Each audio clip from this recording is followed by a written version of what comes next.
Lahat ng makaisa sa pambungat na awit.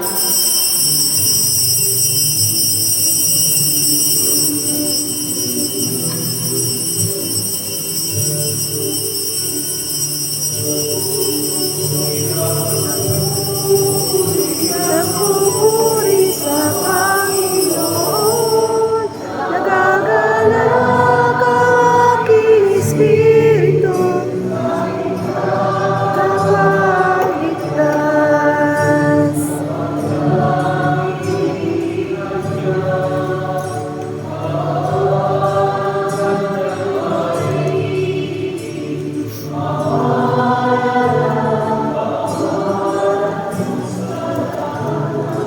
At sa Diyos.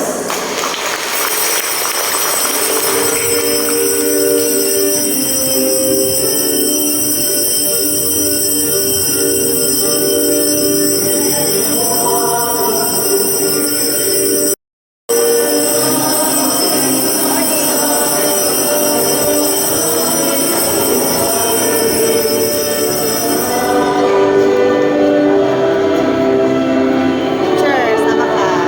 Morning!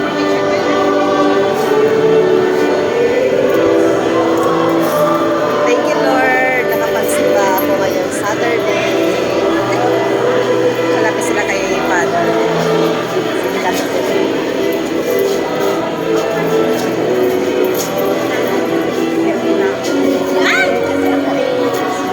I see this.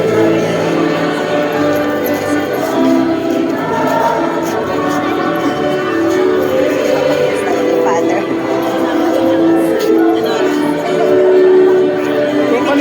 Sama ba kayo namin?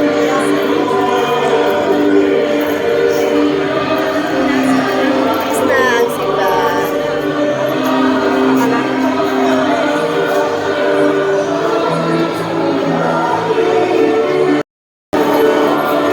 Ito na si Tay. Morning. Morning. Short tayo. Daw, ayan ang mga mga formation girl. Ayan.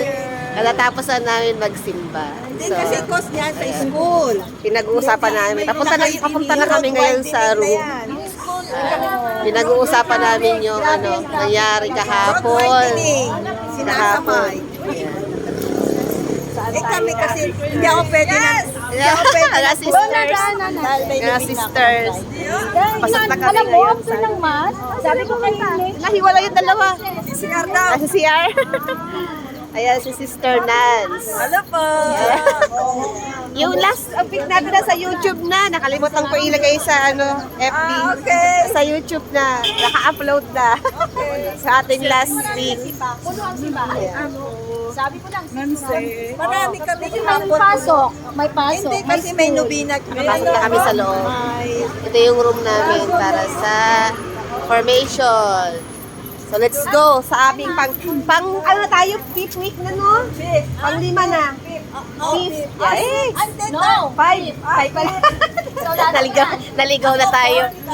Yes. 6. Pang 5th na. 5th week na kami. Morning po. Ayan, bilis mo na. Lagay ng mga upuan. Ayan, masyado pang maaga.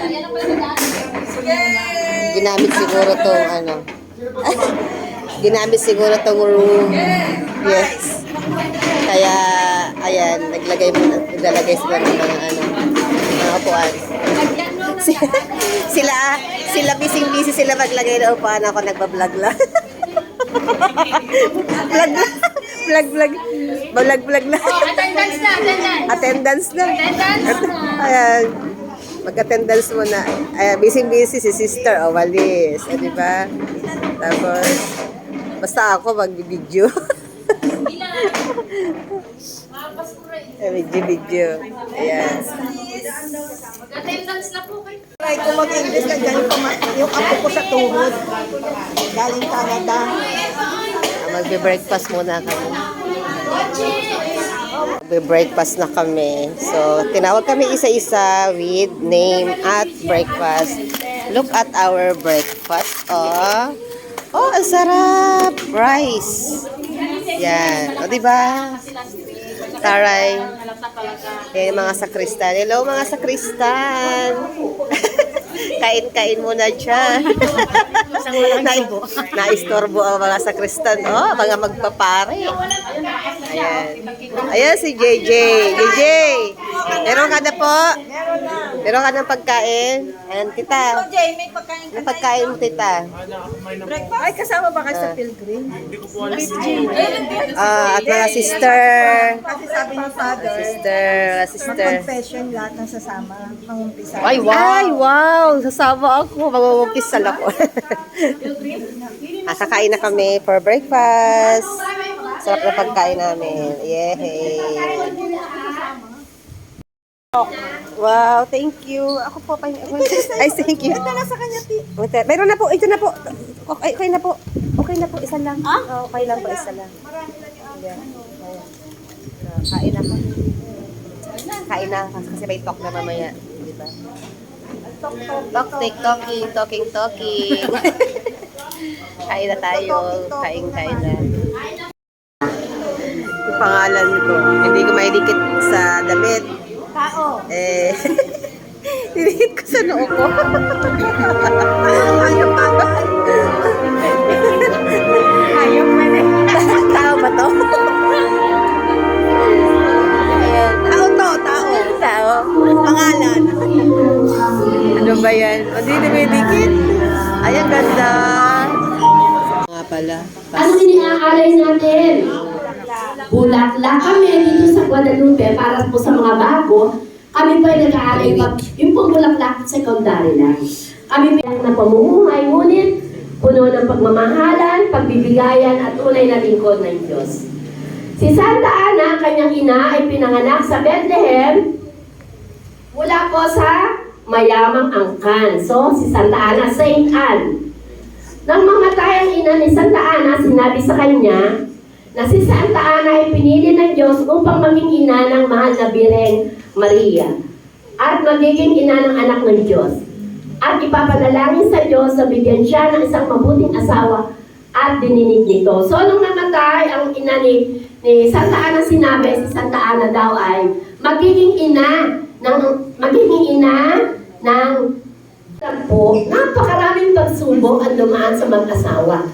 Sila po ay mayaman, pero sila po ay nagpapastol lang ng mga tupa, kambing, guya, at tuwing almost, sabihin na natin buwan-buwan, binibenta nila yung mga kanilang mga tinubo sa mga hayop, ipinamimigay po nila for example, nakabenta sila 10,000. Sa panahon po natin, hindi ko pa alam mga pera.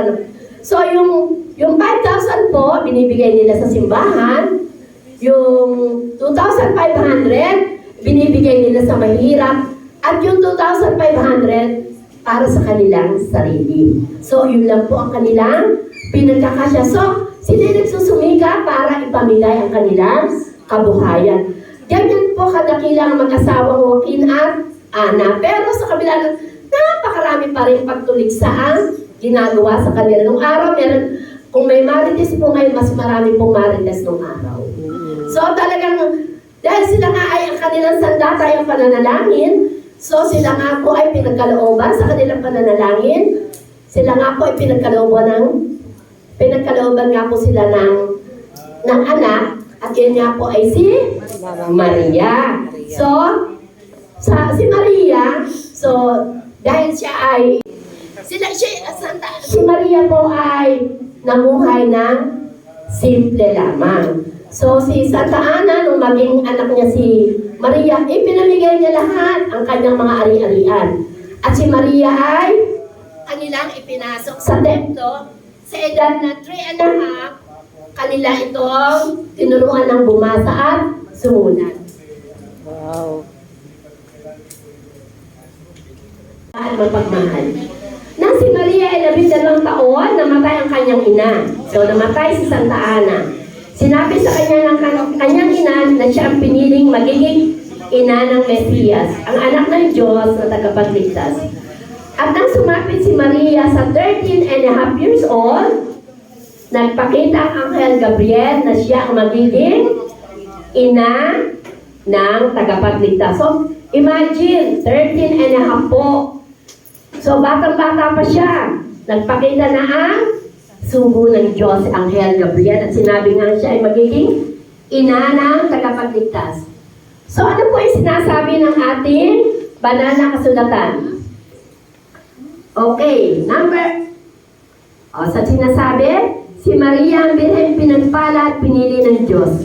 Pwede po ako humingi ng isang magbabasa para po, alam nyo, dito ko ito kinuha. Mateo 1, Kabanata 1, Talata 23. Maria ay imbitado rin. So dahil maraming dumalo sa kasalan, naubos yung alak na handa na ikakasal. So si Maria ay nagulumihanan. Sabi, ayaw niyang mapapahiya yung mga ikinasal, kaya ang ginawa niya, bumulong siya sa kanyang anak. Sabi, mauubos na ang alak. Sabi niya sa kanya. Alam niyo po ba isinugot ni Jesus? Ginang, huwag mo akong pangunahan. So, bilang ina, tayo po kaya ay sabihan ng ating anak ng ginang, pagkatapos anak mo lang siya kung ano-ano, sabi, huwag daw siyang pangunahan.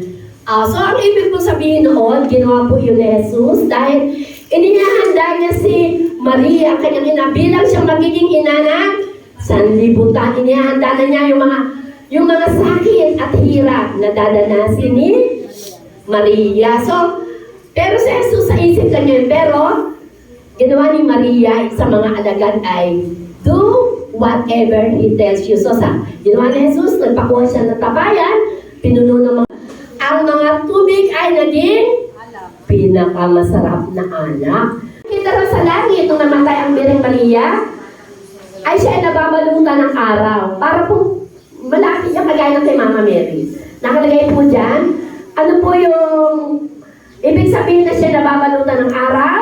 Representing the Holy Spirit because she is full of grace. At meron din siyang buwan under her feet. Bakit na may buwan ba siya? Parang meron. Buwan under her feet. Nang sinasabi, bakit may buwan?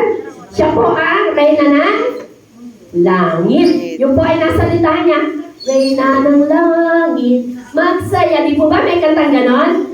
So, at number 3, makikita rin 12 stars. Corona, 12 stars. Ano po kaya ibig sabihin 12 stars? Nakita po yan, biblical proof, nakita sa langit. May 12 stars representing 12 apostoles na tutulong kay Maria. So, yung po ang ibig sabihin sa biblical proof nang makitang namatay si Maria. So, ako Santa magiging Concepcion Santa Bernadette Michelle. St. Agustin. Aking pinagpunta kasi sa Magiging St. Jude. So, Santa Michelle. marami po tayo ngayon po. Dadako na muna tayo sa Santo Rosario. Lahat po ba kayo ay may sabihin na babago, hindi sakrament. So, ito ay isang uri ng panalangin na inuusal at pinagninilayan habang binibigas natin. Ang Rosario ay nagsasalaysay ng mahalagang misteryo sa buhay ni Jesus, ang kanyang pagkapanganak, pagmimisyon, pagpapakasakit, pagkamatay at muling pagkabuhay, ang mahalagang papel na ginagampanan ni Maria. Ama namin, paulit-ulit na dinarasal at pinapaalala na tayo magkakapatid dahil tayo mga anak ng Diyos. Ang Aba Ginoong Maria, kinuha ng mga naunang Kristiyano, ang pagbati ng Anghel Gabriel, Aba, napupuno ka ng grasya, ang Panginoong Diyos ay sumasa iyo, at idinugtong ang pagbati ni Elizabeth, bukod kang pinagpala sa babaeng lahat, at pinagpala naman ang iyong anak na si Jesus. Ang panalangin ay lumago mula sa mga pagbating ito ni Santa Maria, Ina ng Diyos. Ipanalangin mo kaming makasalanan at idinagdag dito ang ngayon at kung kami mamamatay. Amen. So, ang Rosario po ay lumaganap. Ang pamimintuho kay Maria ay hindi nagwawakas sa Rosario o sa pagnunubena o sa pagsama sa prosesyon. Si Maria ay naging saksi sa makatarungo. Ang tatlo ko pong bibigyan ay yung pong early bird. Sino po ang unang early bird? David po, alam mo po kung sino ang una. Lalaki po. Wow. Early bird siya. Wala pa, marumi pa. Brother JJ. Early bird siya. Wala pang tao dito na siya. So, ang sumunod ko pong bibigyan ay yung pinagbasa ko ng Bible. Sister Ceci. Wow! At Wow! ang huli po, yung ginawa ko example ng Maging Santa. Ay, ako yun! Yun! Thank you! So, ayan lang Thank you po. po. Yung kasali pong yan ay bigay po yan ni Father Joe. Thank you! Yan na lang po ang natira. Binigyan kami ng siguro mga 200 pieces. Boy, maging Santa! Tita Cecil! O, last na po, bilang huli. Mabilis lang po dahil susunod ni Sister Nora. Ay akin po, ikukwento sa inyo. Mabilis lang po, Sister. Example ako maging Santa. O, diba? Meron pa, sige. Ano na lang. Gusto lang na.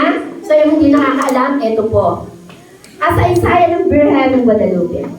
Unang nagpakita ang mahal na Birhen kay Juan Diego. Wala tayong picture, hindi ko na ipalagay kay brother mo. Nandun po, tingnan nyo sa simbahan. Unang nagpakita ang mahal na Birhen kay Juan Diego sa Mexico noong madaling araw ng December 9, 1953. Nagsisimba noon si Juan Diego habang tinatahak niya ang landas sa burol ng Tepeyac. Nakarinig siya ng awitan. Nakita niya isang magandang babae na nagpakilalang siya ang Birheng Maria. Mawaing ina ng sakatauhan at nangakong diringin niya at lulunasan ang nilang mga hinaing sa lugar na iyon. Inutusan ng mahal na Birhen si Juan Diego na dalhin kay Obispo Sumaraga ang kanyang kailingang magtayo na isang simbahan. Ginawa ito ni Juan Diego, ngunit maingat ang obispo at pinayon siyang bumalik na lamang sa ibang araw. So, hindi naniwala yung obispo kay Juan Diego. Oo. Pagbalik ni Juan Diego sa Tepeyac sa dapit na hapon ng araw ding iyon, December 9, muling nagpakita ang mahal na Birhen. Ito ang pangalawang pagpapakita. Sinabi ni Juan Diego ang sagot sa obispo. Muli siyang inutusan ng mahal na Birhen na bumalik sa obispo kinabukasan. So, yung kinabukasan, December 10 na ho. Kaya humarap na naman si Juan Diego sa obispo. Masugid na nagkusisa ang obispo at pinaliwanag na kailangan ng isang tanda. Bilang katunay na talagang kausap ni Juan Diego ang ina ng Diyos. So, nakiusap ulit si Juan Diego sa obispo. Hindi pa rin naniniwala ang obispo kay Juan Diego. So, sa isip ni obispo, kailangan niya ng isang tanda na naniniwala siya na nagpakita ang mahal na Birhen kay Juan Diego. Kasi sino ba naman si Juan Diego para pagpakitaan ng mahal na Birhen? Si Juan Diego ay isang Aztec. Ano ba yung Aztec? Aztec. Yung Aztec. Ay ba siya eh? Isa siyang Aztec. Kaya, sino ba naman sa tingin mo maniniwala ang bispo? Hindi naman ito. Hindi siya banto. So, hindi pa rin naniniwala ang obispo, ha? Nasa isip lamang ng obispo na subalit hindi niya sinabi kung anong gusto niyang tanda. Nasa isip lamang ng obispo. Ang hinihingi niyang tanda, hindi niya sinabi. Nasa isip lang niya. Castilian roses. Nakita niyo po yung roses sa kwada, yung pong nakalagay sa Tillman. Yung ang tawag po doon, Castilian roses. Na hindi ka panahon na noon at sadyang hindi tumutubo sa lugar na iyon na masyadong mabato. So, yun ang nasa isip ng obispo na yun ang gusto niyang tanda. Pero hindi niya sinabi kay Juan Diego. Wow. Naghihintay na ang mahal na Birhen na makabalik si Juan Diego sa burol ng Tepeyac nung araw ding iyon. Sinabi ni Juan Diego na humiling ng tanda ang obispo. Nangako ang mahal na Birhen ibibigay kinabukasan ng hinihiling ng obispo. Hindi pumunta ng burol si Juan Diego dahil inaalagaan niya ang kanyang tsuy na nagkasakit ng malubha si Juan Bernardino noong December 11. Inutusan ng matanda ang pamangkin na tumawag ng pari kinabukasan sa pag-aakalang mamamatay na siya. So, dahil nagmamadali, lumakas si Juan Diego ng umagang yon ng December 12 upang sumundo ng pari. Tinamaan niyang iwasan ng mahal na Birhen sa ibang lugar siya dumaan. So, nagmamadali, kung dito ang way kay sa mahal na Birhen, dito siya dumaan. Para hindi siya maabala kasi magano siya na pari. Nabigla na lang siya, nasa lubong niyang mahal na Birhen. Ito ang pang-apat na pagpapakita. So, 4 na beses nagpakita ang mahal na Birhen ng Guadalupe kay Juan Diego. Nagpaliwanag si Juan Diego kung bakit hindi siya sumipot kahapon at kung bakit nagmamadali siya ngayon. Subalit sinabi sa kanya ng mahal na Birhen, magaling na ang iyong tiyuhin. Noong umagang yun, inutusan ng mahal na Birhen si Juan Diego na umakyat sa tuktok ng burol at manguha ng bulaklak doon. Labis na namang si Juan Diego nang mamasdan niyang napakabango at magagandang rosas na masapa ang mga taludot. Inayos ng mahal na Birhen mga rosas sa kapa. Yung po yung tilma, yung kapa. Kung gusto niyo pong maranasan yung kapa, magsimba po kayo ng first Saturday. Kayo po ay aanuhan. Dulo po ba ng kapa? Yes, Kapa ng natin mahal yan, di ba? na Birhen. Yung po, first Saturday of the month po. Alas 6, alas 7 na misa. Nang nasa harap siya ng obispo, binitawan ni Juan Diego ang dulo ng kanyang tilma at binayaan mahulog ng mga rosas sa sahig. So, yun po, nahulog na yung mga rosas. Namangalan gayon na lamang ang obispo dahil siya lamang nakakaalam ng iniling na tanda sa mahal na Birhen at ang unti-unting pagsipot sa tilma sa larawan ng mahal na Birhen. Bigla siyang napaluhod, tumulo at taimtim na humingi ng tawad sa mahal na Birhen. Dahil sa kanyang pagdududa, kay Juan Diego ay maingat niyang inalas ang tilma. Nakaganyan po kasi kay Juan Diego, parang naka-apron. So, kinalas ng obispo ang tilma ng mahal na Birhen. Pinuha niya. Hindi nagtagal at ang Birheng Maria, sila ng titulong mahal na Birhen ng Guadalupe, ay tinahal ng patrona ng buong Amerika. Kaya din ang Pilipinas noon naman, 1935. So, naging opisyal na Birhen natin noong 1935. Bilang isang sabay lang nakatalaga sa makainang pagkadili ni Maria, ang Birhen ng Guadalupe ay naniniwala pa tayo sa kanyang mairubing pamamagitan sa atin kay Jesus, o nagdududa din tayo at hindi naniniwala sa kanyang pangako. Ibahagi natin ang ating mga karanasan kay Mama. Ay ang ating pananampalataya, maging daan ang pagpapalaganap ng mabuting balita. So, tayo pinagtatapos na. Bago ko po ibigay ang inyong assignment. May assignment po kayo. Ang talk ni sister ay napakaganda po kasi ang ating pong mahal na Birhen ng Guadalupe ay patronang mga may sakit, matatanda, hindi nanganganak, walang mga anak. Marami na pong pinagkalooban ng mahal na Birhen ng anak sa mga hindi nanganak. May share po ako sa inyo, may nagpunta po rito, sabi daw niya. Ito, Ralph Ivan Triola. Ralph Ivan, wala na. Tutuloy pa si Ralph Ivan. Sa Kristan ko, hindi na. Harry Kamanyan. Leticia Kamanyan. Ay, Tipa. Carl Cruz. Ay, Carl. Joseph De Castro. Ay, Sir. Carl Justin De Ocampo. Lance Jorex Locampo. Eve Ivler, Elomina. Wala na si Ivler. Si Miss Jeanette Espinelli. Ang service tip po kayo kay Confradia. Madali lang po yung ating demonstration.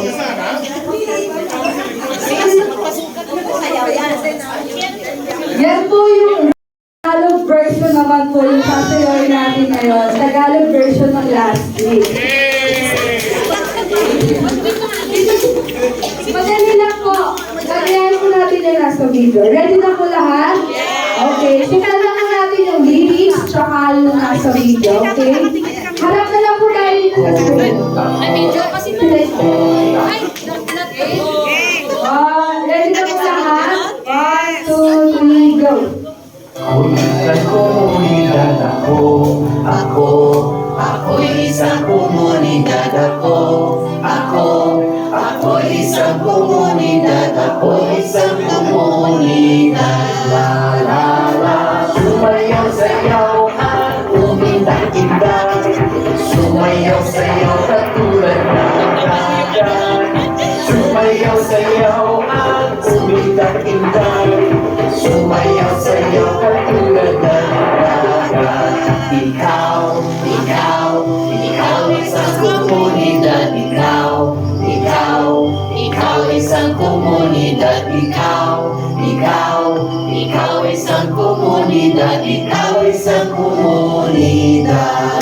La la, sumayaw sayaw ang kumindag-indag, sumayaw sayaw katulad ng dagat, sumayaw sayaw ang kumindag-indag, sumayaw sayaw katulad ng dagat. Tayo isang komunidad, tayo isang komunidad, tayo isang komunidad, tayo isang komunidad. La la, sumayaw sayaw at tumindak-indak, sumayaw sayaw katulad ng dagat, sumayaw sayaw at tumindak-indak, sumayaw sayaw katulad ng dagat. Ako, ikaw, tayo isang komunidad. Ako, ikaw, tayo isang komunidad. Ako, ikaw, tayo isang sumayaw sayaw. At umindak-indak. Kala nyo ha? Kasama kayo. Dagat, sumayaw sayaw at umindak-indak. Sumayaw sayaw katulad ng dagat. Parang bitin. Isa pa po. Isa pa po. Ayan, dito mo. Next walang isa. Ngayon naman po, lahat tayo kakanta. Isisigaw natin yung lala. Tapos, dadagdagan natin ang lower version kada chorus. So, ready na. Let's go. Asan? Dito po ulit kita. Kainan ulit, pansit, kanina rice, di ba? So, super busog. Ang sarap mag-formation, hindi kayo magugutom. Ang saya-saya pa. Sumayaw-sayaw kami at umindak-indak. Tapos yun, kain-kain. Ang dami namin natutunan. Ayun, ay thank you po. May juice pa kami, oh. Kaya sarap-sarap mag-formation. Super busog. Diba, ate? Masarap mag-formation, no? Busog ka na. May laman pa yung utak. May laman pa yung utak. Nagsayaw-sayaw pa tayo, no? May juice ka na At nag-indak-indak. At siyempre, lumalapit tayo kay Lord. Sukatan na kami ngayon ng 24.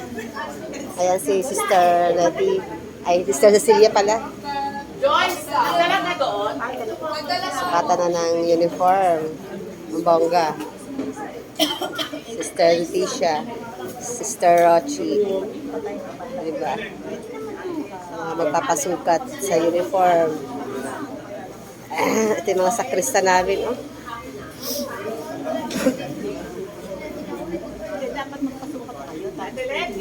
Pag sa tahanan, bakit kayo yung nakatulog at sa tahanan?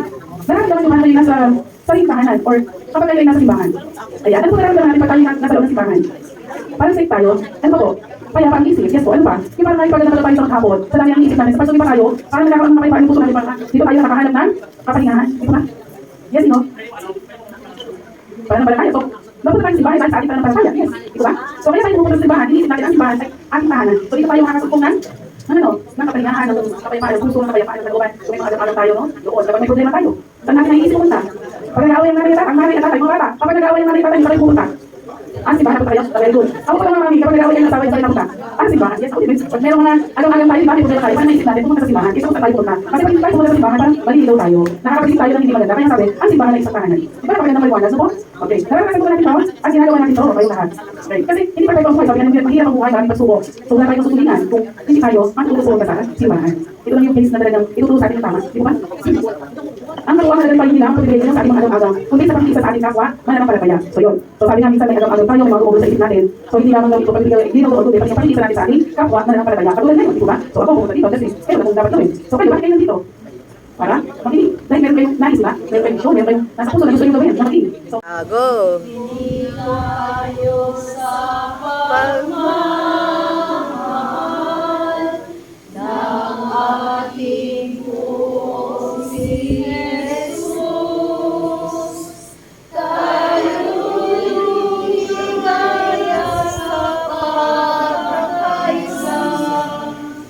Sa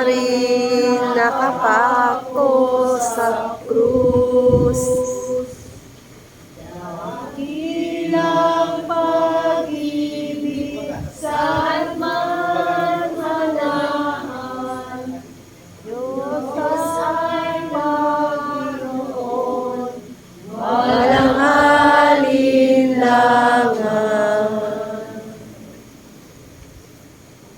Tapos na. Thank you. Sister Nancy Bawalan at siyempre si Ma'am Laura Amparo. Ayan, punong-puno na naman po tayo. About kay Mama. May naiintindihan ba kayo about kay Mary? Ayan, sinasamba ba si Maria? Hindi. Ito ang problema natin lagi. Kasi sinasamba doon si Maria. Hindi. Ba't ang dami namang Maria? May Maria ng Carmen, may Maria ng Lourdes. Iba-iba bang Maria yon? Iba-ibang Maria? Isang Maria lang yun. Ay. Diba? Nung kami nasa probinsya, nung Holy Week, pag Friday, Good Friday po kasi, talaga yung procession sa amin, grabe. Simbahan, ina ng ating Panginoong Jesucristo, ina natin. At sabi nga sa theology, dahil sa isang babae, ang tao ay nagkasala. Dahil din sa isang babae, ang tao ay naligtas. At iyon ang papel ni Maria sa ating salvation history. Yan. Simbahan. Sino po ang simbahan? Ang religious po ay mayroong religious priest, religious brother, kay Sister Allen. Bumuo po ng ating parokya, Father Paul de Leon, Father Romero, sa mga pari, formation team ng mga kasama ko, pagkayabot po ng aming lubos na pagkakaming salamat po. Thank you. Closing po tayo. Sa pangalan ng Ama, ng Anak, at ng Espiritu Santo. Thank you po. Saan ka sabay? Dali lang. Sasabay ako sa'yo. Sabay ka sa akin. At tapos na kami. Bye-bye po. See you soon next week. Sabay ka. Yan. Ay, picture tayo. Wala tayong picture. Bayan.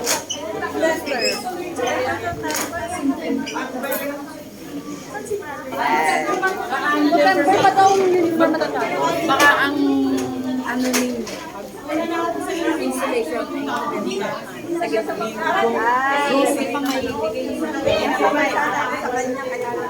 Sige po. Sabi ko si ano man.